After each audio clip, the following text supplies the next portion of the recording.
تبارك الذي نزل الفرقان على عبده ليكون للعالمين نذيرا. الحمد لله نحمده ونستعينه ونستغفره ونؤمن به ونتوكل عليه ونعوذ بالله من شرور أنفسنا ومن سيئات أعمالنا من يهده الله فلا مضل له ومن يضلله فلا هادي له ونشهد أن لا إله إلا الله وحده لا شريك له ونشهد أن سيدنا ومولانا محمدًا عبده ورسوله أرسله إلى كافة للناس بشيرا ونذيرا وداعيا إلى الله بإذنه وسراجا منيرا. أما بعد فأعوذ بالله من الشيطان الرجيم. بسم الله الرحمن الرحيم. واكتب لنا في هذه الدنيا حسنة وفي الآخرة إنا هدنا إليك قال عذابي أصيب به من أشاء ورحمتي وسعت كل شيء فسأكتبها للذين يتقون ويؤتون الزكاة والذين هم بآياتنا يؤمنون. صدق الله العلي العظيم وصدق رسوله النبي الحبيب الكريم. ونحن على ذلك لمن الشاهدين والشاكرين والحمد لله رب العالمين. درود شریف پڑھ لیجیے.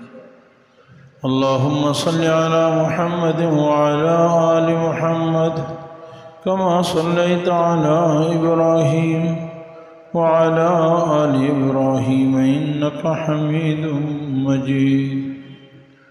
اللهم بارك على محمد وعلى آل محمد كما باركت على إبراهيم وعلى آل إبراهيم إنك حميد مجيد.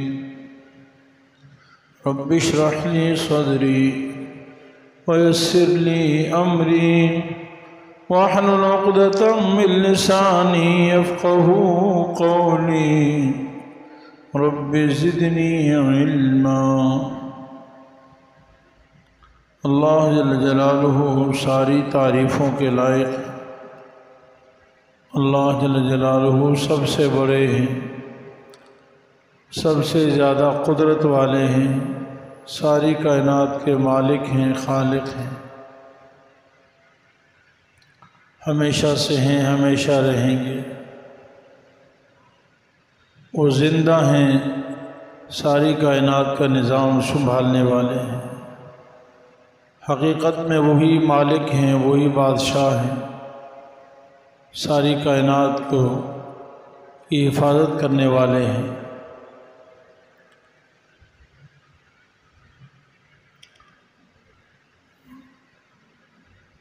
کامیاب شخص وہی ہے جو اللہ جل جلالہ کو راضی کر لے.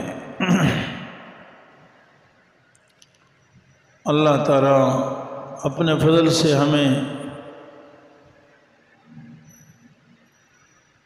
اپنی رضا کے کاموں کی توفیق عطا فرمائے.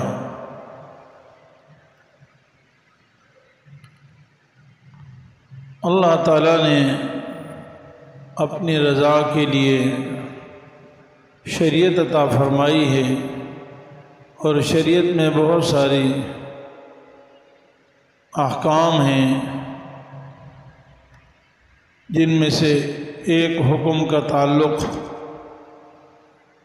عبادات سے ہے. اللہ نے اپنے راضی کرنے کے لیے بہت سارے احکام عطا فرمائے ہیں، لیکن ان احکام میں سے بعض احکام کا تعلق عبادات سے ہے. عبادت اس کی حکمت، اس کا فائدہ، اس کی وجہ وہ انسانی سمجھ سے بالاتر ہے۔ عبادت کا مقصد یہ ہوتا ہے کہ اللہ تعالیٰ نے جس طریقے سے جو کام کرنے کا حکم دیا ہے وہ کرنا ہے۔ جیسے 5 نمازوں کا حکم دیا ہے، پھر نماز پڑھنے کے خاص طریقے بتائے، ہر رکعت میں 2 سجدے ہیں، 1 رکوع ہے۔ بس اس کا مطلب اللہ تعالیٰ اسی طریقے سے راضی ہوتا ہے جس طریقے سے اللہ نے بتا دی۔ اب فجر کی 2 رکعت فرض ہے نا، تو 3 رکعت پڑھنے سے نہیں اللہ راضی ہوتا ہے، 2 سجدوں کی بجائے 3 سجدے کرنے سے نہیں، 1 رکوع کی بجائے 2 رکوع سے نہیں۔ مطلب جس طریقے سے اللہ نے جو کام کہا وہ اسی طریقے سے کرنا ہے۔ انہی عبادات میں سے ایک عبادت قربانی کی عبادت تھی، جو الحمدللہ ہم میں سے ہر وہ مسلمان جن پر فرض تھی، واجب تھی، انہوں نے پچھلے دنوں میں ادا کی اللہ تعالیٰ کی توفیق سے۔ قربانی میں بھی اصل مقصود اللہ کے حکم پورا کرنا ہے۔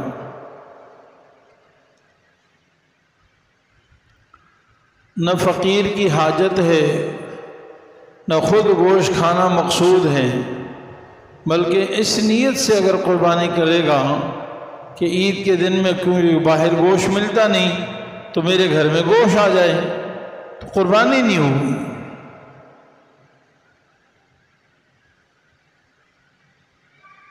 اور اگر کوئی شخص اس نیت سے قربانی کرتا ہے کہ میرا مقصد اللہ کا حکم پورا کرنا نہیں ہے، بلکہ میں جانور ذبح کر کے لوگوں میں قربانی کا گوشت صدقہ کروں گا، یعنی وہ صدقے کو ثواب سمجھتا ہے، باقی ذبح کرنا کہتا ہے یہ تو کوئی، یعنی وہ سمجھتا ہے کہ خون بہانا یہ کون سی عبادت ہے، میں اس کو عبادت نہیں سمجھتا، تو اس کی قربانی بھی نہیں ہوئی۔ حالانکہ میں نے پہلے بھی بتایا تھا کہ عام دنوں میں ذبح کرنا عبادت نہیں ہے، ذبح کرنا کوئی ثواب کا کام نہیں، صدقہ کرنا ثواب ہے۔ آج کے دن ذبح عبادت ہے اور یہی مقصود ہونا چاہیے۔ باقی تو اللہ کی طرف سے احسان ہے، فضل ہے کہ فرمایا کہ چلو خود بھی کھاؤ، دوستوں کو بھی کھلاؤ، غریبوں کو بھی کھلاؤ، کوئی بات نہیں، وہ کھلاؤ، نیت یہ نہ ہو، نیت صرف جانور ذبح کرنا ہے۔ اسی لیے آپ دیکھتے ہیں نا کہ حج کے موقع پر جیسے اس سال کی تعداد ہے 18-19 لاکھ حاجی، تقریباً سبھی حج قربانی کرتے ہیں۔ پھر اس کے علاوہ کتنے لوگوں سے جنایات ہوتی ہیں، کوئی غلطی ہو جاتی ہے، اس کے بدلے میں دم آتا ہے، لاکھوں وہ ہوتی، لاکھوں دم کے طور پر ذبح ہوتے، ایک آدمی کتنے جنایتوں میں ذبح کرتا ہے، لیکن وہ صرف کہتا بس ذبح کر دو بس۔ کتنے حجاج کرام ہیں ان کو پتہ بھی نہیں ان کی قربانی کہاں پہ، کس جگہ بکنگ کر دی، یہ آپ کی طرف سے ذبح ہو رہی ہے، گورنمنٹ کر رہی ہے یا انفرادی کر رہا ہے، اور ان کی یہ حج، ان کی یہ قربانی قبول ہے۔ نہ وہ گوشت تقسیم کرتے ہیں، اس گوشت کو کوئی سنبھالتا ہے نہیں سنبھالتا، کوئی کھاتا ہے کوئی نہیں کھاتا، ان کو اس سے غرض نہیں ہے۔ تو عبادت کرنے کا مقصد یہ ہوتا ہے کہ جیسے اللہ نے فرمایا ویسے ہی کرنا ہے، اس میں یہ نہیں کہ یہ کیوں، یہ چونکہ چنا کے، جیسے کیسے ویسے، یہ نہیں۔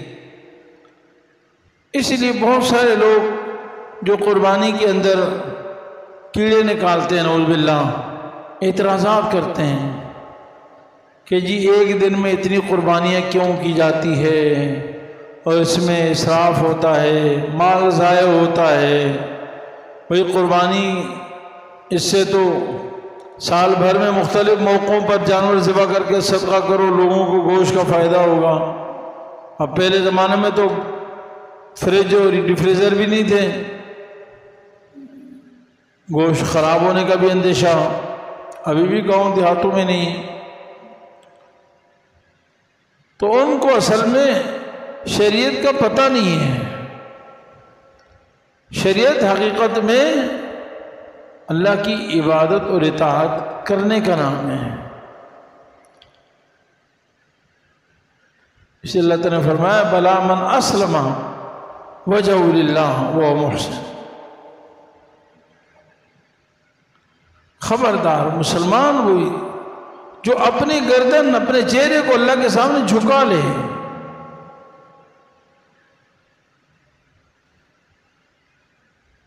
اس کی اتباع میں گزار لے کہ جو میرا رب مجھے کہے گا مجھے اسی طرح کرنا ہے، تو وہ شخص کامیاب ہے۔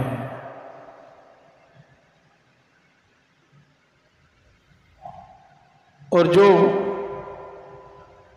کہے کہ جی اس طرح کر لینا چاہیے، یتیموں کو دے دینا چاہیے، غریبوں کی شادیاں کر لینی چاہیے، فلانا کر لینا چاہیے، بچیوں کی شادیوں میں لگا دیں، تو میرے عزیز بھائیوں وہ اتنے ہمدرد ہیں تو دنیا میں اضافی خرچ کرنے والے ان کو صرف قربانی نظر آئی؟ کیا قربانی کے علاوہ ہماری زندگی بھر کی لاکھوں ضروریات ایسی نہیں ہیں جو اس سے کم پیسوں پہ پوری ہو جاتی ہیں لیکن ہم اس پہ زیادہ پیسے لگاتے ہیں؟ مثال کے طور پر آج کل ایک موبائل ہی لے لیجئے، ہر آدمی کی جیب میں موبائل ہے، نہیں یہ دیکھو موبائل ہے، یہی موبائل ہے، کسی کے پاس 25,000 کا تو کسی کے پاس 50,000 کا، بالکل یہی موبائل، سارے کام ایک ہی، کسی کے پاس 1,00,000 کا ہے، کسی کے پاس 2,00,000 کا، کسی کے پاس 5,00,000 کا۔ بعضوں سے میں نے خود پوچھا بھائی کیا فائدہ ہے اس کا، کوئی فرق ہے؟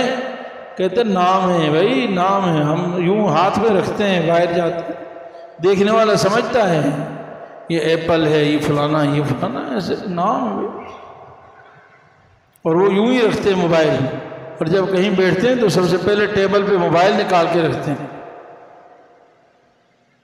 کو نظر آئے۔ کبھی کسی نے ان کو مشورہ دیا ہے کہ یہ 5,00,000 کے موبائل ناجائز ہیں، یہ گناہ ہیں؟ بھائی یہ غریبوں بچیوں کی شادی کروا دو، بھائی یتیم بیواؤں کے کام آ جائیں گے، نہیں کرو ایسے۔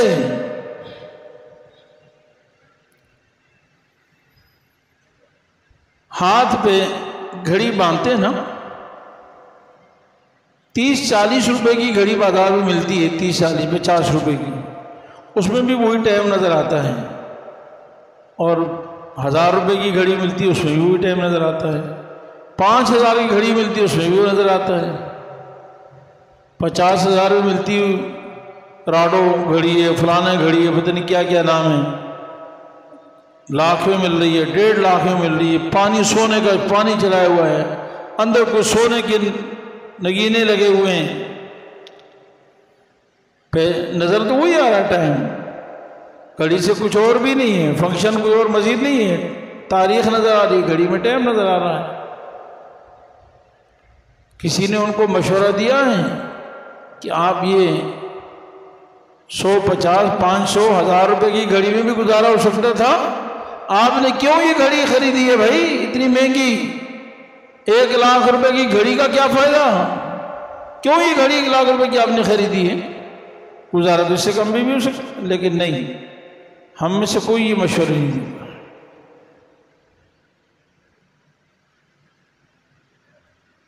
شادی بیاہوں میں خرچے ہر شخص حد سے زیادہ کرتا ہے، اپنی وسعت سے بھی زیادہ ہی کرتے ہیں عموماً، بعض لوگ اپنی طاقت کے مطابق کرتے ہیں، عموماً زیادہ کرتے ہیں،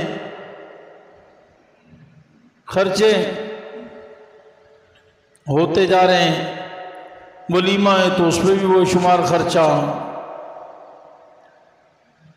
شادی ہال بک کر رہے ہیں 1.5 لاکھ 2 لاکھ 2.5 لاکھ 5 لاکھ، صرف شادی ہال کے 2-3 گھنٹوں کا کرایہ، اس میں کھانے کے الگ خرچے، کرسیوں کے الگ خرچے، ادنا کرسی کا الگ، اعلیٰ کرسی کا الگ، ٹیبلوں کے بھی مختلف ریٹ۔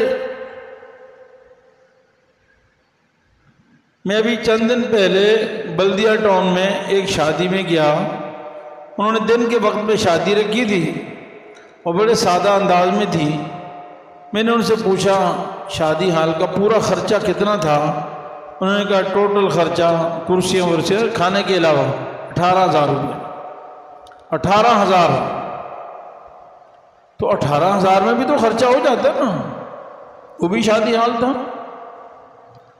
اور 3-3 لاکھ میں بھی ہم شادی حال بک کرتے ہیں، 4-4 لاکھ میں بھی، 5-5 لاکھ اور بھی اس سے زیادہ۔ کبھی ان کو مشورہ دیا بھائی 3 گھنٹے صرف بیٹھ کے روٹی کھانی ہے یار، کون سی کرسیاں فوم والی کوئی بہت ضروری ہے؟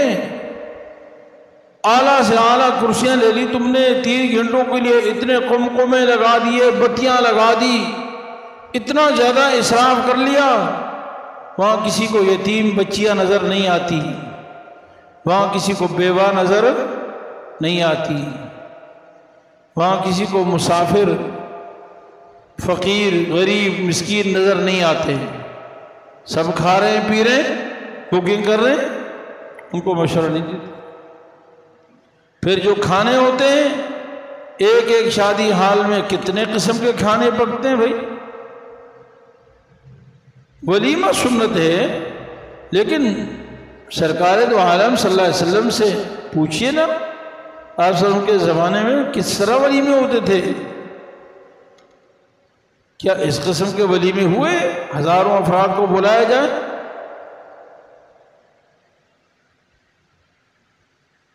مدینے میں صحابی رسول عبد الرحمن بن عوف، مالدار ترین صحابی، صحابہ میں بڑے مالداروں میں سے عبد الرحمن بن عوف ہے، دین کے لیے بے شمار خرچ کیا۔ جب حضور صلی اللہ علیہ وسلم نے مطالبہ کیا بے حد خرچ کیا۔ اس صحابی کی شادی ہوتی ہے، صبح کی نماز میں حاضر ہوتے ہیں۔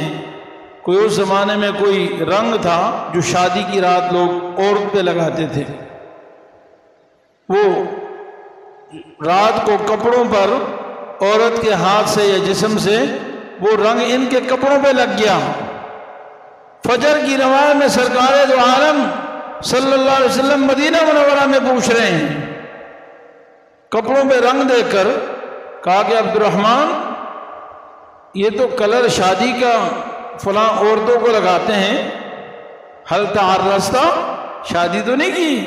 کہنے لگے یا رسول اللہ رات ہی شادی کی میں، کل میری شادی ہوئی تھی۔ امام الانبیاء فخر کونین سرکار دو عالم صلی اللہ علیہ وسلم کو پتہ تک نہیں ہے مدینے میں شادی ہو رہی ہے۔ وہاں مشورہ دینے والے مشورے نہیں دیتے کہ بھائی یہ ولیموں کے خرچے کم کر دو۔ پھر ساری کائنات کے سردار، ہم سب کے سرتاج، ساری کائنات کے سرتاج، امام الانبیاء، فخر الانبیاء، امام الاولین والآخرین، سیدنا محمد مصطفیٰ صلی اللہ، سب کہیں صلی اللہ علیہ وسلم، ہمارے ماں باپ ان پر قربان، حج کے سفر میں جا رہے ہیں، راستے میں ایک مقام آتا ہے، وہاں حضرت عباس رضی اللہ تعالیٰ، عبداللہ بن عباس کے ذریعے سے ایک خاتون ساتھ میں ہیں، ان کو پیغام نکاح، بیوہ خاتون ہے میمونہ رضی اللہ تعالیٰ، بڑی عمر کی خاتون ہے، ان کو پیغام نکاح دیتے ہیں کہ پوچھو ان سے نکاح کرنا ہے تو میں تیار ہوں۔ تو صحابہ کے لیے اس سے بڑھ کر کیا سعادت تھی، فوراً تیار ہو گئی، بس یہ منگنی ہو گئی، اور اسی وقت منگنی کی روایت تھا نہیں، اس وقت نکاح ہو گیا۔ مدینہ جا رہے ہیں، راستے میں نکاح ہو گیا، اور جب حج سے واپس آئے تو آپ صلی اللہ علیہ وسلم نے اسی جگہ جہاں پہ نکاح ہوا تھا وہاں پہنچے تو کسی کو نمائندہ بنا کر بھیجا کہ اگر رخصتی کے لیے تیار ہے تو رخصتی کر لیتے، تو وہیں رخصتی ہو گئی وہیں راستے میں۔ اور پھر آپ صلی اللہ علیہ وسلم نے صحابہ سے فرمایا کہ جی کسی کے پاس تمہارے پاس اپنے اپنے بکس میں تھیلے میں کچھ ہے تو لے آؤ۔ کسی نے 2 مٹھی کھجور، کسی نے 3 مٹھی کھجور، کھجوروں کا دستور زیادہ تھا، سب نے جمع کر دی، کہا اکٹھے کرو، ڈھیری سی لگی چھوٹی سی، کیا اس کو دسترخوان پہ بچھا دو، سب نے بچھا دی۔ فرمایا چلو بیٹھو، یہ تمہاری ماں میمونہ کا ولیمہ ہے۔ حضرت سیدہ میری اور آپ کی ساری کائنات کی ماں، وازواجہ امہاتہم، نبی کی بیویاں ساری امت کی مائیں ہیں۔ یہ اللہ کا قرآن ہے، جو اس کا انکار کرے دائرہ اسلام سے خارج ہے، وہ قرآن کا منکر ہے۔ وازواجہ امہاتہم، ان کی بیوی آپ صلی اللہ علیہ وسلم کی بیوی ساری کائنات کی ماں ہے۔ ہم سب کی ماں کی نکاح ہوا، شادی ہوئی، اور ولیمہ یوں سادگی سے ہوا۔ یہ بھی تو بنایا جا سکتا ہے نا۔ یہاں مشورہ دینے والے کیوں نہیں آتے؟ بھائی کیوں لاکھوں روپے کا خرچہ کیا جا رہا ہے، 10 ڈشیں تیار کی جا رہی ہیں، کیا 2 ڈشوں پہ گزارا نہیں ہوتا؟ 3 ڈشوں پہ گزارا نہیں ہوتا؟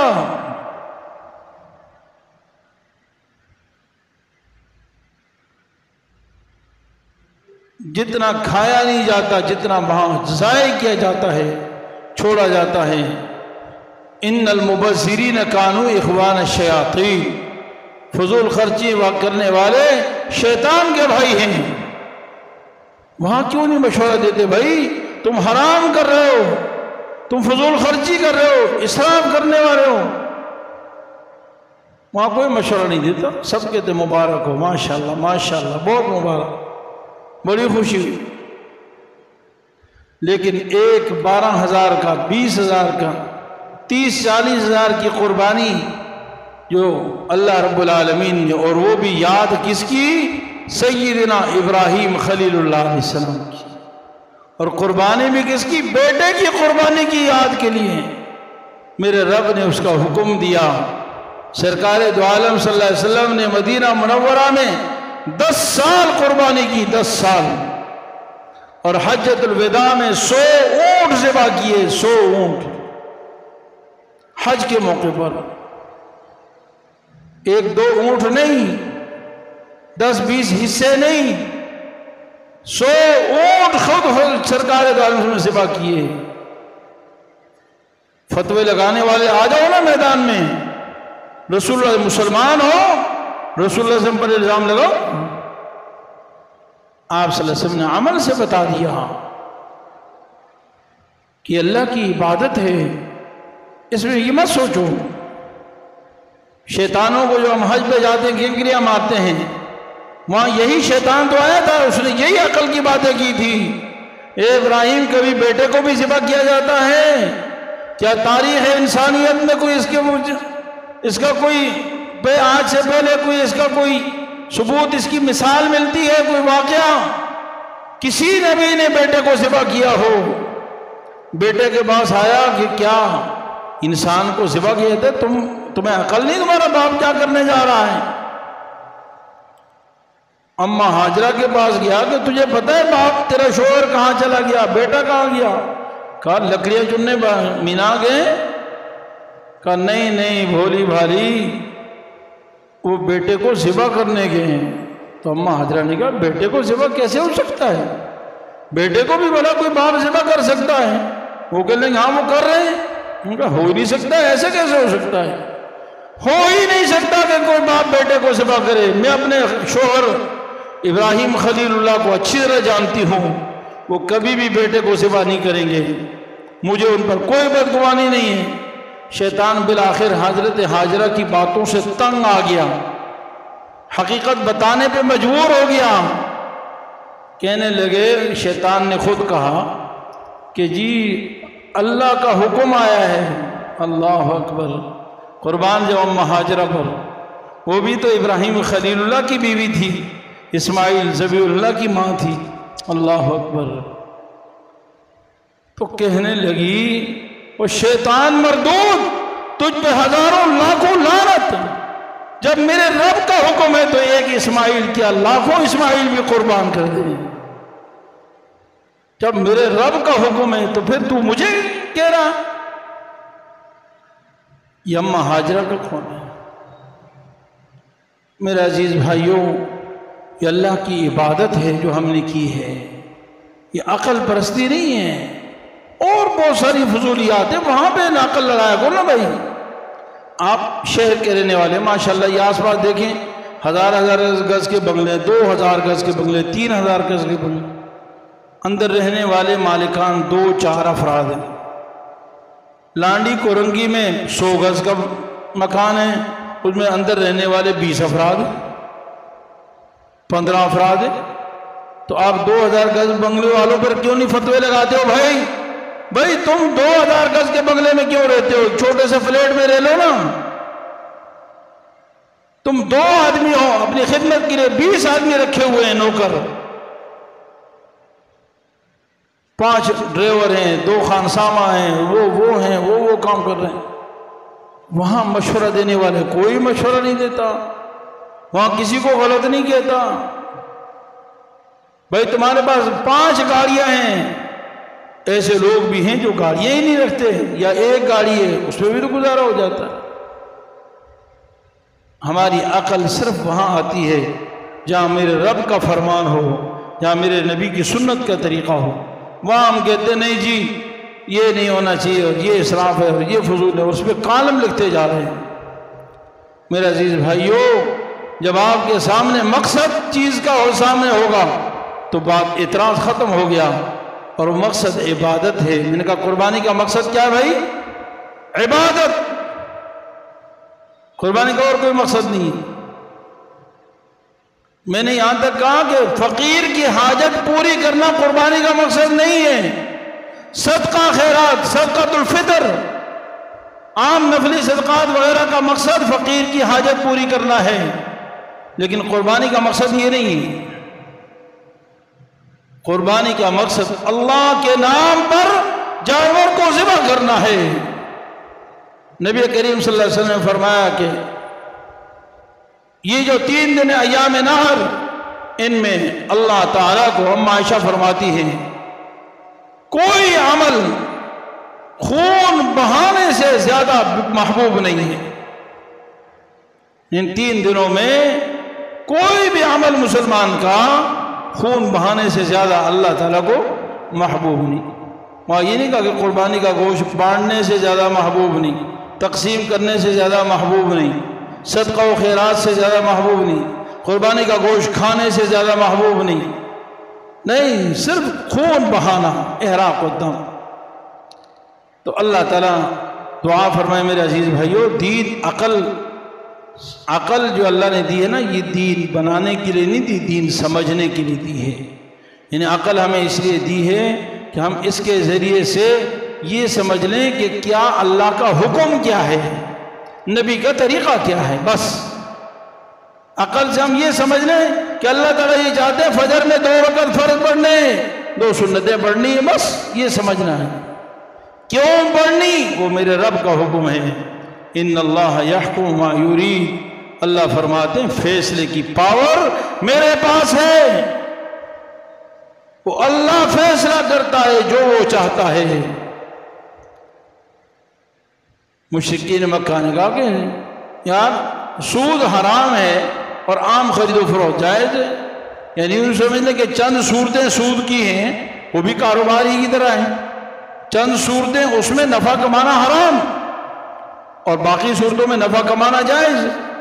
تو یہ تو ایک ہی طرح ہے، ان صورتوں میں یہ جو سودی صورتیں ہیں، سود کی کیوں، تو ان صورتوں میں نفع کمانا کیوں حرام ہے اور ادھر کیوں حلال ہے؟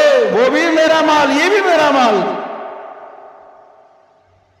1 بکری کو 2 بکری کے بدلے میں بیچ سکتا ہوں، جائز۔ سونے کا 1 تولہ، سونے کے 1 تولے سے زیادہ کمی جاتی میں نہیں بیچ سکتا، سونے کو سونے کے بدلے میں بیچ سکتا۔ بھائی بکری کو بکری کے بدلے میں بیچ رہے ہیں ایک بکری دے کر 2 بکری لے لو تو یہ تو جائز ہے. اور ادھر 1 تولہ سونے کے بدلے میں بھی اگر سونا سونے سے تبادلہ ہے تو تولہ سونا ہو تو مقابلے میں بھی تولہ ہی ہوگا, کمی زیادتی ناجائز. تو مشرکین مکہ نے کہا یہ کیوں؟ تو میرے رب نے جواب دیا احل اللہ البیع وحرم الربا. اللہ نے کاروبار کو حلال قرار دیا اور اللہ تعالیٰ نے سود کو حرام قرار دیا. اور میری مرضی اللہ فرما رہے ہیں, اللہ فرما رہے ہیں میری مرضی, میں صاحب اختیار ہوں, میں نے فیصلہ کیا ہے, تم کون ہوتے ہو اعتراض کرنے والے. مشرکین مکہ نے اعتراض کیا بکری حلال ہے, کتا مردار ہے, حالانکہ کتے کے کھانے میں بہت سارے فائدے ہیں, انہوں نے طبی فائدے گنوا دی. اللہ تعالیٰ نے فرمایا نہیں, میری مرضی, جس کو حلال کر دوں جس کو میں حرام کر دوں. تو میرے عزیز بھائیو یہ اللہ کے احکام ہیں, اس پہ عقل نہ لڑائیں, اور جو میرے رب کا حکم ہے اس کے سامنے سر تسلیم خم کر دیں. اللہ تعالی ہمیں شریعت کے ہر معاملے میں اسی طرح اپنی گردن جھکانے کی توفیق عطا فرمائے.